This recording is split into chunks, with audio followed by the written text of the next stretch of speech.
शाश्वत शांति निधान, बार बार दंडवत करूं सकल सुखों की खान।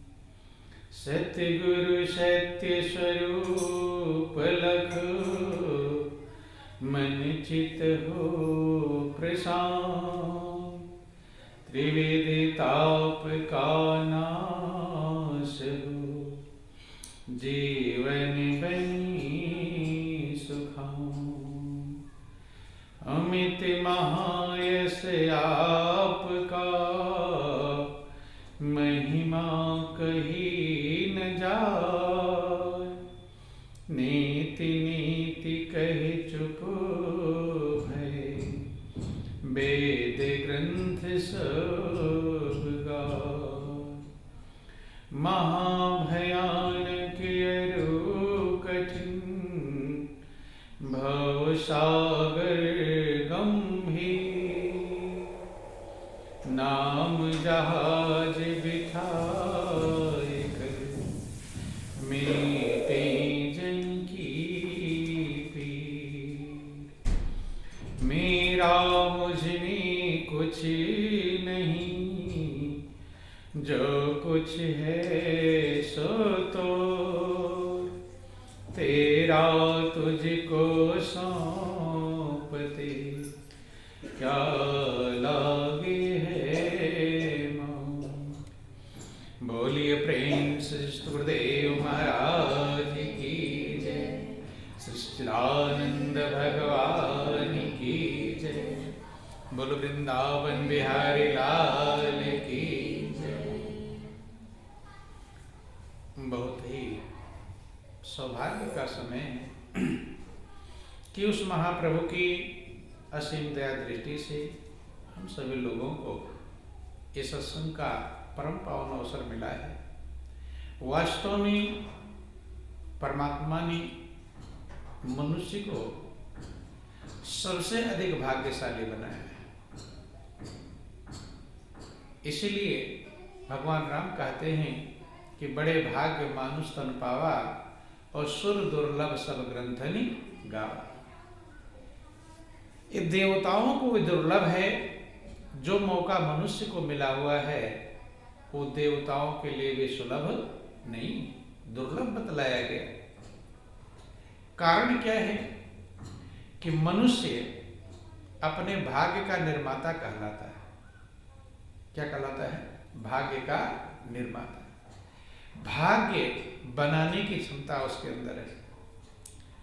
तो लोग भाग्य को अच्छा ही समझते हैं। दोनों प्रकार से मनुष्य अपने भाग्य को बना भी सकता है और बिगाड़ भी सकता है, क्योंकि जैसा कर्म करेगा उसी अनुसार भाग्य बन जाता है।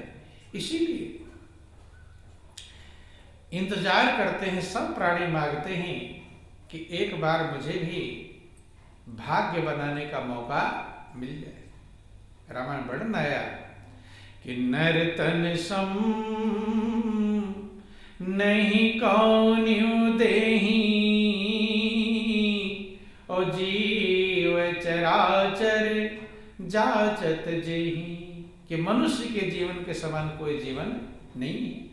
सब प्राणी मांगते हैं ताकि हमारा भाग्य बन जाए, उदय हो जाए।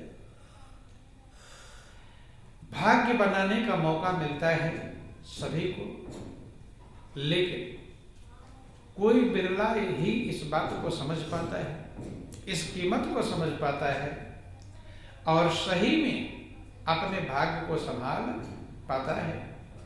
नहीं तो मनुष्य जीवन पाकर भी वैसे जिंदगी गुजारते हैं जैसे एक पशु पक्षी गुजारता है। कीड़े मकोड़े गुजारते हैं, भेड़ बकरियां गुजारते हैं, आते हैं, कमाते खाते हैं, पीते हैं, बच्चों का पालन करते हैं, सोते जागते हैं और मरकर चले जाते हैं। फिर मनुष्य जीवन पाने का कोई लाभ नहीं मिला। फिर पशु बनते वहां भी इतने काम करते और मनुष्य बने हैं वहां भी इतने काम करते। जिसने अपना भाग्य बना लिया वास्तव में वही भाग्यशाली कहलाता है। संभाल लिया अपने जीवन को, अपने सच्चे लक्ष्य को प्राप्त कर लिए। इसलिए उनके गीत गाए जाते हैं। जिन महापुरुषों के आप गीत गाते हैं, चाहे भक्तों के हों, चाहे महापुरुषों के हों, संत महापुरुषों के, उन्होंने अपने जीवन को संभाला, कहाँ थे और कहाँ पहुंच गए, भाग्य का परिवर्तन किया, भाग्य बदला, भाग्य बनाया, तो उन्हीं के गीत गाए जाते हैं, उनकी महिमा गाई जाती है। शास्त्र पुराण वेद गाते हैं। यहाँ तक वर्णन आया, गायंत देवा किल गीत का, कि देवता भी उस मनुष्य के गीत गाते हैं जिन्होंने अपने जीवन को संभाला, सच्चे लक्ष्य को प्राप्त किया। जिक्र आता है काशी के एक दंपत्ति का, पति पत्नी दोनों थे, ब्राह्मण थे। दोनों को विवाह का काफी समय बीत गया, लेकिन संतान की कोई व्यवस्था नहीं। तो बिना संतान के लोग खुद भी दुखी होते हैं और दुनिया वाले भी उल्टा बोलते कहते हैं। तो खुद तो व्यक्ति संतान नहीं है, खुद तो दुखी है ही, लेकिन दुनिया वाले और दुख देते हैं। क्या देते हैं? और दुख देते हैं। कहते हैं कि इसका मुंह देखना पाप है, ये अभागा है, तमाम प्रकार की बातें। तो बहुत दुखी थे, परेशान थे। पति पत्नी दोनों तपस्या करते हैं भगवान शंकर की। जब तपस्या किया तो भगवान शंकर प्रसन्न हुए। उन्होंने पूछा, तब उन लोगों ने पुत्र प्राप्त करने के लिए प्रार्थना किया कि हमें पुत्र चाहिए। क्या चाहिए? पुत्र चाहिए। भगवान शंकर पूछते हैं कि भाई पुत्र दो प्रकार के होते हैं, एक सुपुत्र होता है और एक कुपुत्र होता है। भाई पुत्र ही तो दो प्रकार के हैं, एक अच्छे आचरण करने वाला, एक उल्टे आचरण करने वाला। देखो ध्यान देना, ये दुनिया की अजीबोगरीब व्यवस्थाएं हैं। दुनिया की चीजें नहीं मिलती हैं तो भी दुख, और मिल जाती हैं तो भी दुख। जिन्हें संतान नहीं है वे उस कारण से दुखी हैं कि मेरे पास संतान नहीं, और जिसके पास संतान है वो उस संतान के आचरण से दुखी है कि बेटा ऐसा नहीं करता तो बेटी ऐसे नहीं करती, मनमानी करते हैं। परेशान है कि नहीं? उनका टेंशन है। जिसके पास नहीं है उसका एक ही टेंशन, एक ही चिंता है कि मेरे पास कोई संतान नहीं है। और जिसके पास है, एक तो उनकी व्यवस्था करता रहता है, पढ़ाई लिखाई, शिक्षा दीक्षा, शादी विवाह, इसमें तो चिंतित रहता है। लेकिन जब उल्टे चलते हैं तो उसमें भी चिंतित रहता है। चलते नहीं तो भी चिंता रहती है कि कहीं ऐसा ना उल्टा ना बन जाए। हरदम मन बेचैनी में ही, तो मिला तो बेचैनी और नहीं मिला तो बेचैनी। तो भगवान शंकर ने पूछा कि तुम्हें कैसा पुत्र चाहिए? सुपुत्र चाहिए या कुपुत्र चाहिए? उन लोगों ने पूछा कि उसका अर्थ बतलाइए सुपुत्र और कुपुत्र का। भगवान शंकर ने कहा कि भाई अगर सुपुत्र होगा तो उसकी उम्र बहुत कम रहेगी। क्या रहेगी? बहुत कम रहेगी। कम ही, अच्छे आचरण होगा, अच्छा विचार होगा, भाव अच्छे होंगे, कर्म अच्छा करेगा, लेकिन उम्र बहुत कम रहेगी। और कुपुत्र जो होगा वो उल्टे आचरण वाला रहेगा, उम्र उसकी लंबी रहेगी, उल्टा सीधा कर्म करेगा। तो आपसे अगर ऐसा मौका आ जाए तो कौन सा पुत्र चाहेंगे? कम उम्र वाला सुपुत्र कि ज्यादा उम्र वाला कुपुत्र? हैं? कैसा चाहेंगे? हैं? झंझट है दोनों में। भाई कुपुत्र रहेगा, लंबी उम्र तक जिएगा, जीवित रहेगा, लेकिन कर्म उल्टे करेगा, उल्टा सीधा आचरण करेगा, तो आप खुश रहेंगे कि परेशान? परेशान रहेंगे। उम्र तो लंबी रहेगी लेकिन दुख ही दुख देगा। और सुपुत्र जो रहेगा, कर्म और आचरण तो उसके अच्छे रहेंगे लेकिन उम्र उसकी जल्दी खत्म हो जाएगी। तो जल्दी खत्म हो जाएगी, ये भी दुख है। भगवान शंकर ने कहा इन दोनों में से एक मांग लो कोई है। तो आपसे पूछे कौन सा दोनों पसंद आएगा, लंबी उम्र वाला कुपुत्र या कम उम्र वाला सुपुत्र है? बोलिए प्रेम से गुरुदेव महाराज की। तो उन्होंने सुपुत्र मांगा कि भाई चलो थोड़े दिन रहे, कोई बात नहीं, सही तो रहे कम से कम है। कोई कहते हैं ना कि मीठा थोड़ा भी हो तो कीमती है और कड़वा ज्यादा भी हो तो बेकार है। थोड़ा भी मीठा हो कीमती है? तो उन्होंने मांगा कि सुपुत्र मुझे दीजिए, भले ही थोड़े उम्र का होगा, अब क्या करें। तो उन्होंने सुपुत्र का वरदान दिया, आशीर्वाद दिया और उन्हें एक पुत्र रत्न की प्राप्ति हुई। दोनों बड़े मगन हैं, लेकिन उन्होंने बता दिया कि इसकी उम्र सिर्फ 5 वर्ष की है। कितने वर्ष की? 5 वर्ष है। तो 5 वर्ष के लिए बेटा अगर मिल जाए और 5 वर्ष में शरीर छोड़ दे तो सुख मिलेगा कि दुख है? कहीं कहीं 16 वर्ष वर्णन आता है, कहीं कहीं 5 वर्ष, जो भी व्यवस्थाएं हैं। तो बेटा मिल गया होनहार, छोटेपन से ही एकदम ऐसा तेज है उसके अंदर में, बुद्धिमान है, जो भी देखता खुशी प्राप्त करता, औरों को भी खुशी प्रदान कर रहा है? जो भी उसके पास आते सब खुश हो जाते, प्रसन्न हो जाते, चिंता भूल जाते, बेचैनी भूल जाते। लेकिन उन दंपत्ति को ये चिंता क्या है कि 5 ही साल में शरीर छोड़ देगा।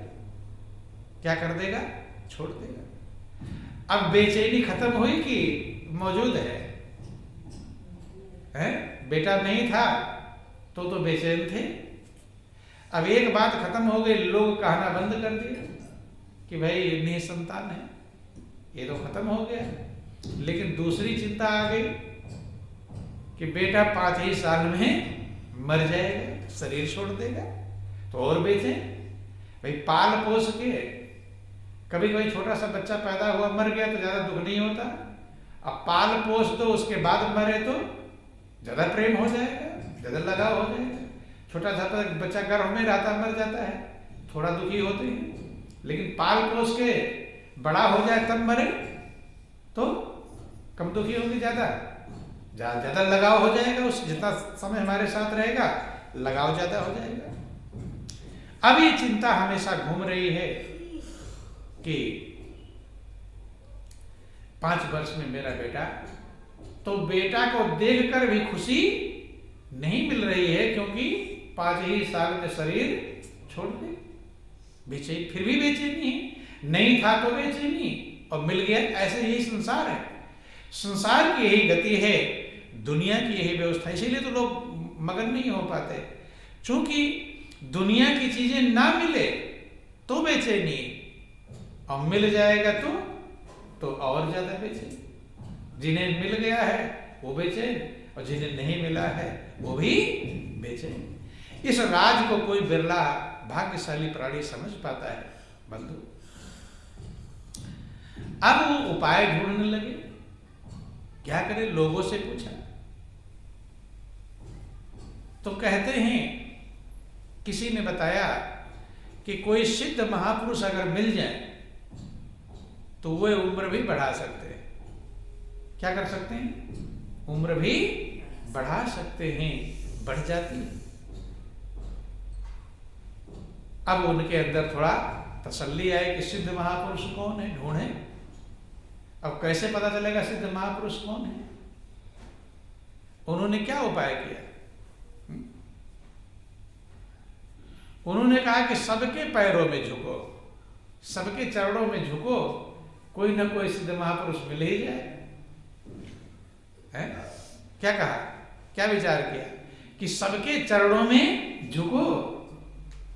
तो उनमें से अब पहचानते तो हैं नहीं कौन सिद्ध महापुरुष हैं, लेकिन सबके चरणों में झुको।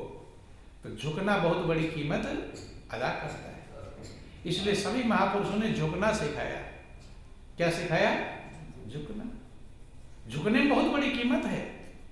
झुकने में कीमत मिल जाती है कि ऊंचे पानी न टिके नीचे ही ठहराए, और नीचा हो सो भर पिए ऊंचा प्यासा जाए।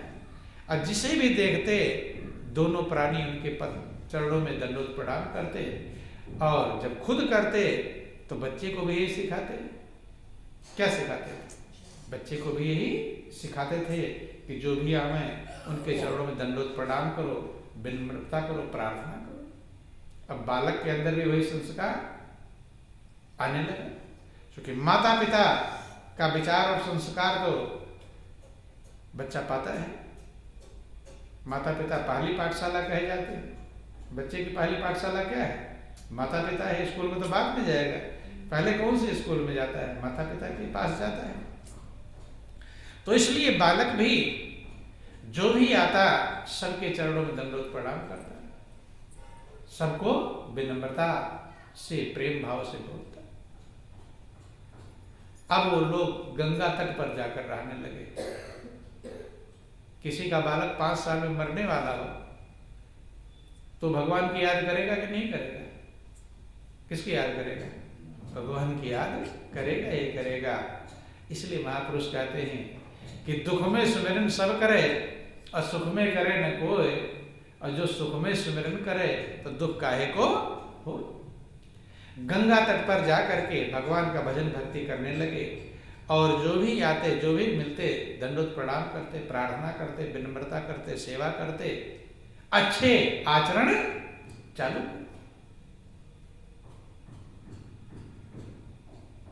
जिसे रामायण वर्णन आया कि जैसे नदी जब चलती है तो समुद्र की तरफ चलती चलती, चाहे कितने पहाड़ जंगल हैं मैदान कुछ भी आ जाए, नदी काटती काटती काटती समुद्र तक पहुंच जाती है। कि जिम सरिता सागर में हो जाए कहे कामना नहीं, तीन सुख संपत्ति बिना ही बुलाए धर्मशील पे जा। सुख और संपत्ति धर्मशील पर जाती है, धर्मशील के पास जाती चली जाती। बंद बोलिए प्रेम से गुरुदेव महाराज की। धर्म का जब आचरण करने लगे तो अच्छे गुण आने लगे। क्या लगे? अच्छे गुण। विनम्रता आने लगी, श्रद्धा भाव आने लगा, सेवा भाव आने लगा, प्रेम लोगों के प्रति श्रद्धा उत्पन्न होने लगी। बालक के अंदर भी व्यवस्था है। अब 5 दिन शेष थे, 4 साल पूरा हो गया, 5वां साल लग गया। अब मृत जैसे जैसे मौत का समय बालक के नजदीक आ रहा है, उसके माता पिता दोनों पति पत्नी बड़े ही बेचैन, अशांत हो रहे हैं, बेचैन हो रहे हैं, चिंता हो रही है। 5 दिन जब बचा था तो सप्तर्षि आ रहे थे। कौन आ रहे थे? सप्तऋषि। 7 ऋषियों को सप्तर्षि कहा जाता है। सप्तऋषि आ रहे थे उधर से। तो दोनों पति पत्नी ने जाकर दंडोत प्रणाम किया और बालक ने भी दंडोत प्रणाम किया। तो छोटे से बालक के अंदर ऐसी श्रद्धा देख करके, क्या देख करके? श्रद्धा। छोटा सा बालक है, पूरा लंबा लेट गया है, दंडोत प्रणाम कर रहा है। ऐसी श्रद्धा को देखकर 7 जो ऋषि थे सबने आशीर्वाद दिया, चिरंजीवी भव, चिरजीवी भव, चिरजीवी भव। 7 ने एक बार 7 बार आशीर्वाद मिल गया। कितने बार मिल गया? 7 बार उस बालक को आशीर्वाद मिल गया कि चिरंजीवी हो, लंबी उम्र हो, दीर्घायु। चिरंजीवी का मतलब लंबी उम्र हो तुम्हारी, दीर्घायु। अब ये सुन करके पति पत्नी के आंखों में आंसू आ गए। क्या आ गए? आंसू। ऋषियों ने सोचा क्या बात है, हम तो आशीर्वाद दे रहे हैं और ये दोनों रो रहे हैं। के महाराज, पूछा उन्होंने, कहते महाराज आपकी वाणी भी मिथ्या हो जाएगी। क्या हो जाएगी? मिथ्या हो जाएगी। क्यों? कहते हैं इसकी बस 5 दिन शेष है इसकी उम्र में, और आप लोग क्या कह रहे हैं? चिरंजीवी हो, चिरंजीवी हो, चिरंजीवी हो। अब ऋषि भी सग पकाए। अब क्या हो? बाड़ी भी झंझट हो गया। क्या हो गया? झंझट। अब क्या करें? है उसकी उम्र 5 वर्ष। सारी कहानी उन्होंने बताया कि ऐसे ऐसे वरदान मिला हुआ, 5 दिन बाकी है और आप चिरंजीवी होने का वरदान दे रहे हैं, आशीर्वाद दे रहे हैं, आशीर्वाद व्यर्थ हो गए। आप ऋषि आप एक दूसरे में सलाह मशविरा करने लगे, क्या किया जाए। अब तो बड़ी समस्या खड़ी हो। सोचे कि ऐसा करो, सबने सलाह किया, चूंकि रचना रचाए हैं, ब्रह्मा ने निर्माण किया है, निर्माण किया है तो उम्र भी सेट किया होगा, कितनी उम्र है इसकी, तो उन्हीं के पास चलो, कोई उपाय ढूंढो। अब तो पड़ गए झंझट में। अब ऋषि जा रहे थे कहाँ, अब आ गई बाधा कहाँ है। अब वाणी व्यर्थ हो जाएगी तो और बेकार, आशीर्वाद बेकार हो जाएगा तो और बेकार, और समस्या खड़ी होगी। उपाय के लिए कहाँ गए? ब्रह्मा के पास। जब ब्रह्मा के पास गए तो सारे ऋषि सप्तर्षि जाकर ब्रह्मा के चरणों में दंडवत प्रणाम करते हैं। बालक के माता पिता भी वही प्रणाम करते हैं, और बालक भी प्रणाम करता है। और बालक के जो प्रणाम करने का तरीका था वो ऐसा अजीबोगरीब था, ऐसी श्रद्धा भाव था, विनम्रता थी कि उसको देखकर कौन किसका दिल पिघल ना जाए। जैसे कोई कोई बालक होते हैं तो देख करके सब मुस्कुरा देते हैं, खुश हो जाते हैं, तो ऐसे वो बालक था। तो जब वो